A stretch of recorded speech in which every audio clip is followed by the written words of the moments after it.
కథ గుర్తుందా పిల్లలు? మన బుజ్జి జింక పిల్ల బురద గుంతలో పడడం, ఏనుగు కాపాడడం మనం చూసాం కదా.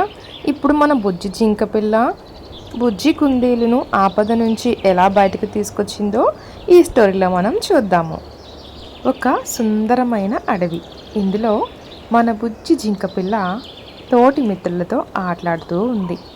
కోతి మరియు స్క్వేరర్తో ఆనందంగా గెంతులేస్తూ ఆడుతూ ఉంది. ముగ్గురు కూడా పరుగుల పందెం పెట్టుకొని నువ్వు గెలుస్తావా నేను గెలుస్తానా అనుకుంటూ పరుగులు తీస్తూ ఆడుకుంటున్నాయి. అదే అడవిలో కొంచెం దూర ప్రాంతంలో కుందేలు తన మిత్రులతో ఆడుకుంటూ ఉంది.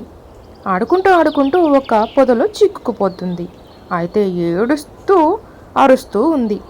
మన బుజ్జి జింక పిల్లకు ఆ కుందేలు ఏడుపు వినిపిస్తుంది. అరే ఏమైందా అని కొంచెం తిరిగి చూడగా అక్కడ పొదల్లో ఏడుస్తున్న కుందేలును చూసి బుజ్జి జింక పిల్ల బాధపడుతూ తన మిత్రులతో ఎలాగైనా దీన్ని కాపాడాలి అని ప్రయత్నం చేస్తుంది.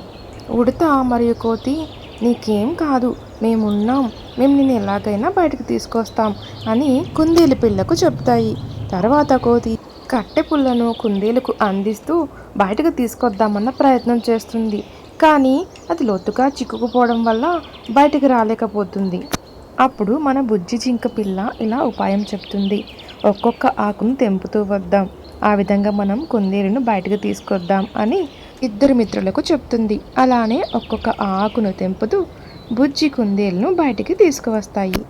చూసారు కదా పిల్లలు, మన బుజ్జి జింక పిల్ల కూడా ఒక సహాయాన్ని అందించింది. ఈ కథ మీకు నచ్చితే లైక్ చేయండి పిల్లలు.